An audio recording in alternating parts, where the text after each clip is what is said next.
नमस्कार। बांग्लादेशी आखिर कैसे रह रहे हैं भारत में और कैसे वो आते हैं और कितने बांग्लादेशियों की संख्या अपने भारत में रह रही है, इसके बारे में आज मैं बात करने जा रहा हूं। और क्यों रहते हैं यहाँ पे, क्या उनको यहाँ रहने का कुछ फायदा है या फिर उनको कोई लाता है, इनके बीच में आखिर कौन कौन लोग हैं, एक्सप्लेन करता हूँ आपनो राजस्थान के साथ मैं अद्वै। बांग्लादेशियों की संख्या की अगर हम बात करें भारत में तो 2 करोड़ से ज्यादा लोग बांग्लादेशी यहाँ पे अवैध रूप से रह रहे हैं। गैर कानूनी रूप से यहाँ भारत में 2 करोड़ से ज्यादा लोग बांग्लादेशी रह रहे हैं। और अगर जो कानूनी रूप से जो लोग रह रहे हैं उनकी संख्या की कोई पता नहीं है कि कितने लोग रह रहे हैं, पर 2 करोड़ से ज्यादा लोग गैर कानूनी रूप से रह रहे हैं। अब ये इनका आना जाना कैसे होता है, यहाँ पे आते कैसे हैं, और जो पाकिस्तान के लोग हैं वो भी भारत में रह रहे हैं बांग्लादेशी बन के। अब इसके पूरा ट्रेप है जो ये चल रहा है, मैं इसके बारे में बताता हूँ। पाकिस्तान से लोग लेते हैं फ्लाइट लेके बांग्लादेश पहुंच जाते हैं, क्योंकि बांग्लादेश में उनको एंट्री वो आराम से आ जा सकते हैं। और बांग्लादेश पहुंचने के बाद वो सीधा भारत में एंट्री करते हैं और बांग्लादेशी भी उनके साथ एंट्री करते हैं भारत में। तो वो पश्चिम बंगाल के रास्ते आराम से घुस जाते हैं, क्योंकि बहुत से दलाल, बहुत से मीडिएटर, बहुत से सप्लायर वहां पे होते हैं जो बांग्लादेशियों को, पाकिस्तानियों को अंदर लेते हैं। बॉर्डर के अंदर, सीमा के अंदर लेते ही उनको फिर पश्चिम बंगाल में थोड़े दिन रखा जाता है। अब जिस बांग्लादेशी को जिस स्टेट में भेजा जाएगा उस स्टेट की भाषा भी सिखानी होती है, क्योंकि अगर वो जाएगा तो ऐसे पकड़ा जाएगा। वहां पे ऐसी जो भाषाएं होती है उनकी एक स्कूल बनाई हुई है। ऐसी व्यवस्था बांग्लादेशियों के लिए, पाकिस्तानियों के लिए कर रखी है कि अगर बंदा राजस्थान आ रहा है तो राजस्थानी पूरी भाषा सीख के आएगा, ढूंढाड़ी सीख के आएगा, राजस्थानी सीख के आएगा और थोड़ी बहुत हिंदी बोलना भी सीख के आएगा। हरियाणा जा रहा है तो हरियाणवी सीख के आएगा, पंजाब जा रहा है तो पंजाबी सीख के आएगा। तो इन सब चीज़ों की व्यवस्था भी पश्चिम बंगाल में की हुई है। तो वहाँ से वो लोग वहाँ तक पहुँचते हैं, फिर वहाँ से स्टार्ट होता है कि अब इन लोगों को कैसे कहाँ पे भेजना है, क्योंकि उनके पास आईडी होना जरूरी है।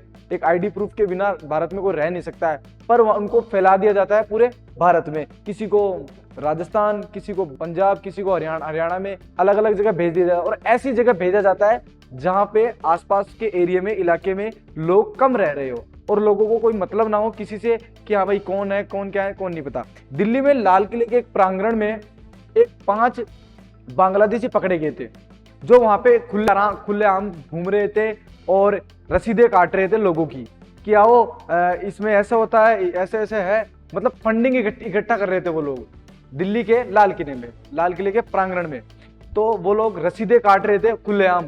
जैसे ही पुलिस को इन सब चीज़ों की खबर लगती है, वहाँ के लोग जो उन लोगों को थोड़ा शक करते हैं उनके ऊपर, तो उन्होंने पुलिस को खबर की। तो दिल्ली के प्रांगण में मिनट सेकंड वहां पे पुलिस पहुंचती है और पहुंचते उन लोगों को गिरफ्तार करती है। अब वो गिरफ्तार करने के बाद में वो कुछ लोगों के नाम भी बताते हैं कि एक मिलन नामक आदमी का नाम वहां से निकला, उन लोगों ने निकाला था मिलन नामक आदमी। कोई मिलन नाम का कोई आदमी है, वो उनको बांग्लादेश से यहाँ तक लेके आया था। अब 4-5 बांग्लादेशियों में से एक पाकिस्तानी था जो यहाँ पे बॉम्ब ब्लास्ट करने के लिए आया था।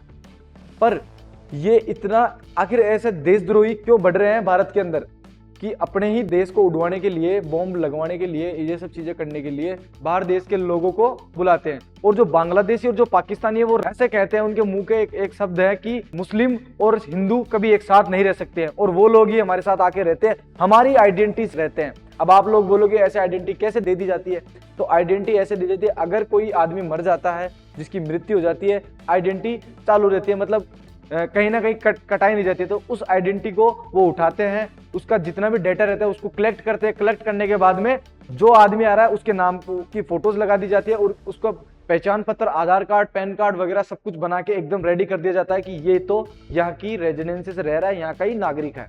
ऐसे बना दिया जाता है। बांग्लादेशियों को असम के सीमा के आसपास भी कुछ बांग्लादेशी मिले थे।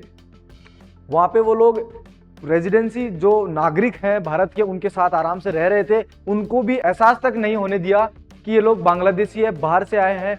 पर जिस तरीके से वो उनकी 1-2 बार क्योंकि मुस्लिम समुदाय के अंदर जो लोग बकरा हलाल करते हैं और हिंदू समुदाय के अंदर जो लोग ये मांस भक्षण करते हैं, मांस वांस खाते हैं, वो लोग झटका करके खाते हैं। तो एक दिन क्या है, एक आदमी ने देखा कि ये लोग इस तरीके से इस बकरी की हत्या मतलब उसको क्यों काट रहे हैं ये सब। तो उनको पता चला कि ये लोग मुस्लिम है और बांग्लादेश से आए हैं। तब तुरंत पुलिस से संपर्क किया और पुलिस को बुलाया और उनको उसी समय हिरासत में लिया। तो ये था पूरा बांग्लादेशियों का ट्रैप जो बांग्लादेशी भारत में आ जाते हैं और फिर अपना आतंक फैलाते हैं। अजमेर दरगाह की अगर मैं बात करूं, अजमेर दरगाह में हाल ही में कुछ बांग्लादेशी मिले, 85 से 87 बांग्लादेशी मिले, जिनके पास से कुछ हथियार और कार्बोहाइड्रेट भी मिली, जो आपको पता है किस चीज़ में यूज़ होती है।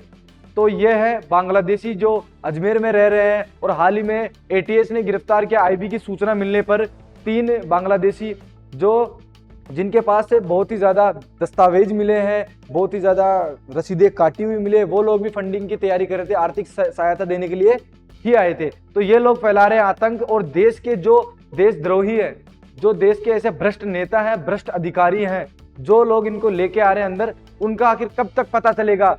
जब पता चलेगा जब तक पूरे भारत में 1.5 बिलियन जो भारत के नागरिक रह रहे हैं, उनके बराबर जब उनकी संख्या हो जाएगी, तब पता चलेगा कि भारत को कि आखिर इनके पीछे कौन है। कमेंट सेक्शन में जरूर कमेंट करके बताना कि ये राय आपको कैसी लगी और इसके ऊपर आपकी क्या राय है। नमस्कार।